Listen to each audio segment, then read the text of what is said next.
चलिए आज हम स्टार्ट करते हैं जीएसटी का पहला लेसन, जिसमें हम जानेंगे जो नॉर्मल टैक्स पेयर होते हैं वो कौन कौन सी जीएसटी रिटर्न भरते हैं। तो इसमें दो कैटेगरी है।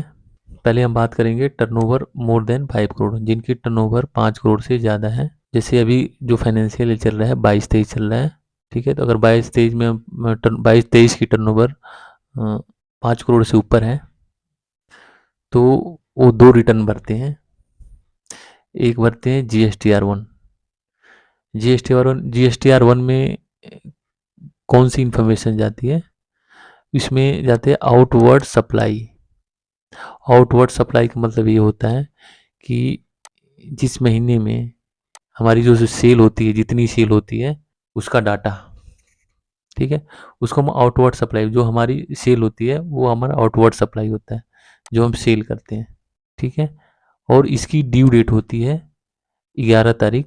जिस महीने की हमें रिटर्न भरनी होती है उसके अगले महीने की 11 तारीख की इसकी ड्यू डेट होती है। जैसे आप एग्जांपल में समझिए, जैसे अगस्त 22 की ड्यू डेट क्या होगी? अगले महीने की सितंबर की 11 तारीख को। तो अगस्त 22 की ड्यू डेट होगी 11 सितंबर। सितंबर की जब भरेंगे GSTR 1 तो उसकी ड्यू डेट क्या होगी? 11 अक्टूबर। तो अब आप समझ में गए होंगे ड्यू डेट कैसे होती है GSTR 1 की। अब हम बात करते हैं, एक भरते हैं वो GSTR 3B। तो ये होती है हमारी टैक्स पेमेंट की। इसमें हम टैक्स पेमेंट करते हैं। 3B जो हम भरते हैं उसकी ड्यू डेट होती है 20 तारीख। बाकी हम डिटेल में इसको जब हम 3B की रिटर्न भरेंगे तो उसमें हम डिटेल में प्रोसेस समझेंगे सारा कुछ। GSTR 1 और GSTR 3B की जब भी हम रिटर्न ऑनलाइन आपको दिखाएंगे लाइव, तो उसमें हम सारी डिटेल में बात करेंगे, ठीक है। तो अभी हम बस आपको ये बताना चाह रहे थे कि नॉर्मल टैक्स पेयर जो GSTR 1 और GSTR 3B फाइल करते हैं उनकी ड्यू डेट क्या होती है, कौन सी रिटर्न भरते हैं, बस इसके बारे में हमें बताना था आपको। पसंद आ रहा है मेरा वीडियो तो प्लीज़ मेरे चैनल को सब्सक्राइब कीजिए। अभी हम बात कर लिए टर्नओवर मोर देन 5 करोड़ की बात हो चुकी है। हमें पता लग गया कि इनकी ड्यू डेट क्या होती है। और ये जो रिटर्नें होती है मंथली भरनी पड़ती है, हर महीने भरनी पड़ती है।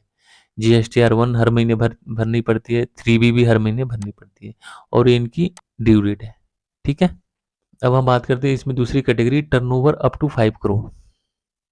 टर्नओवर अप टू 5 करोड़, इसमें लिखा है QRMP स्कीम। QRMP स्कीम मतलब गवर्नमेंट ने एक ऑप्शन इनेबल किया था टैक्स पेयर के लिए जिनकी टर्नओवर अप टू 5 करोड़ यानी 5 करोड़ से कम है।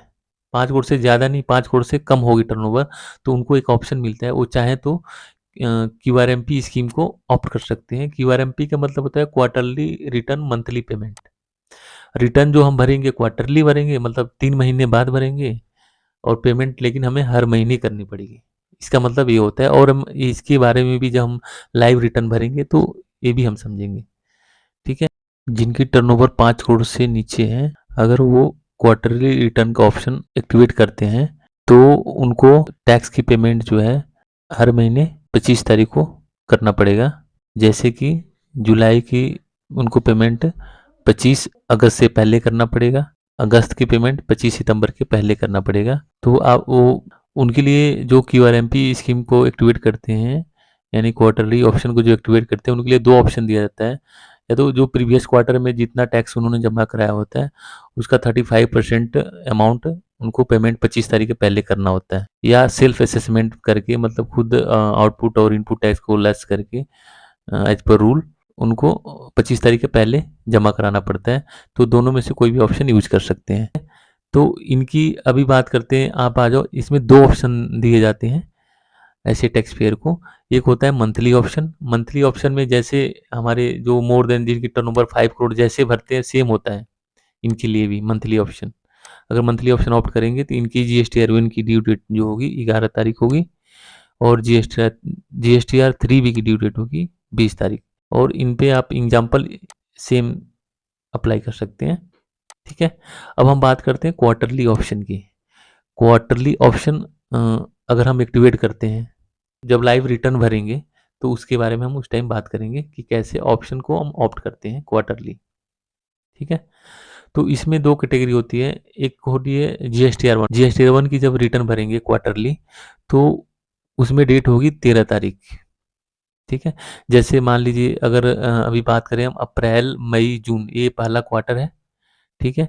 तो जब इसकी हम जीएसटीआर 1 भरनी होगी, अगर हमने क्वार्टरली ऑप्शन ऑप्ट किया हुआ है, तो इसकी जब जीएसटीआर 1 की रिटर्न भरेंगे, तो इसकी डेट होगी 13 जुलाई, यानी अप्रैल, मई, जून की जो डेट होगी, वो हम भरेंगे 13 जुलाई को जीएसटीआर 1 भर देंगे, जिसमें अपना सेल का डाटा हमें पोर्टल पे अपडेट कर देना है जीएसटीआर 1 में, ठीक है? 13 तारीख के पहले-पहले। और 3B की बात करते हैं हम। 3B की जो होती है वो 24 तारीख होती है और एक 22 तारीख होती है। इसमें 2 डेट हो जाएगी। अभी आप थोड़ा-सा कन्फ्यूज़ मत होइएगा। ये गवर्नमेंट ने 2 डेट अलाउ किए हैं, लेकिन वो अलग-अलग की स्टेट की। अगर ये वाला स्टेट होगा, अगर ये वाला स्टेट अगर आप इस स्टेट में फ़ॉल करते होंगे, अगर आपका रजिस्ट्रेशन इन स्टेट में होगा, जैसे हिमाचल प्रदेश, पंजाब, उत्तराखंड, हरियाणा, तो आपकी जो जीएसटीआर 3B की क्वार्टरली डेट होगी, यानी अप्रैल, मई, जून की जो आप रिटर्न भरोगे, वो आप भरेंगे 24 जुलाई, ठीक है? तो अगर आप इन स्टेट में आपकी रजिस्ट्रेशन है, आपकी कंपनी के या आप इंडिविजुअल जो भी हैं, अगर आपका इन स्टेटों में रजिस्ट्रेशन है, तो आपकी जो ड्यू डेट होगी, वो अगले महीने की 24 तारीख होगी। जैसे अप्रैल, मई, जून की जब हमने भरा होगा रिटर्न, तो उसकी ड्यू डेट थी होगी 24 जुलाई। अगर हम इन स्टेट में हमारा कंपनी का रजिस्ट्रेशन है, तो तब ड्यू डेट होगा 22 जुलाई, अप्रैल, मई, जून के केस में। वैसे ही जुलाई, अगस्त, अगर हम जुलाई, अगस्त, सितंबर की बात करें, तो उसमें जीएसटी 3B की ड्यू डेट होगी। अगर ये वाला स्टेट होगा अपने, अगर इस स्टेट में फॉल करता है हमारा रजिस्ट्रेशन, तो 24 अक्टूबर होगी, ठीक है? अगर इन स्टेट में फॉल करता है, तो 3B की ड्यू डेट क्या होगी? 22 अक्टूबर होगी। मैं आशा करता हूँ आप ये समझ गए होंगे कि मतलब एक ग्रुप बना दिया है कि अगर ये वाली स्टेट होंगी, तो इनके लिए 3B की क्वार्टरली डेट होगी 24 अक्टूबर, और ये अगर ये वाली स्टेट होंगी, तो इनके लिए ड्यू डेट होगी 22 अक्टूबर, ठीक है?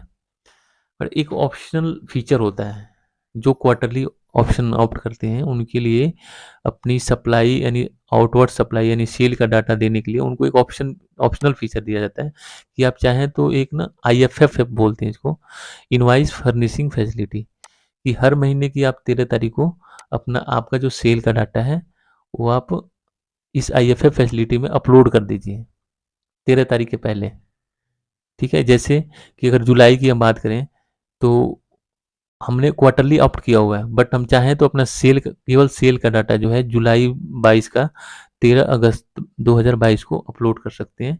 अगस्त का भी हम 13 सितंबर को अपलोड कर सकते हैं, 13 सितंबर तक अपलोड कर सकते हैं।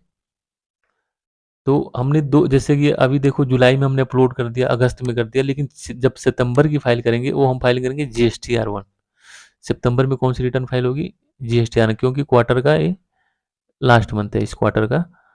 तो इसमें हमने हमने जुलाई का अपना डाटा पहले ही फाइल कर दिया, अगस्त का भी कर दिया, पर सितंबर में जो सितंबर की इनवॉइस होगी सेल की, वो वाला डाटा हम केवल सितंबर की रिटर्न में वही वाला डाटा बस हमने फाइल करना है, ना कि जुलाई का भी, अगस्त, क्योंकि हम जुलाई और अगस्त का पहले ही फाइल कर चुके हैं, इसलिए हमें सितंबर का ही डाटा फाइल करना है। ये आप समझ लीजिएगा। तो मैं आशा करता हूँ कि ये आपको वीडियो अच्छा लगा होगा। तो प्लीज़ मेरे चैनल को सब्सक्राइब कीजिए, और हम तो प्लीज़ कमेंट करके बताइए, अगर आप चाहते हैं कि हम GSTR 1 GSTR 3 भी लाइव भर के आपको दिखाएं, तो प्लीज़ कमेंट कीजिए। Thank you for watching.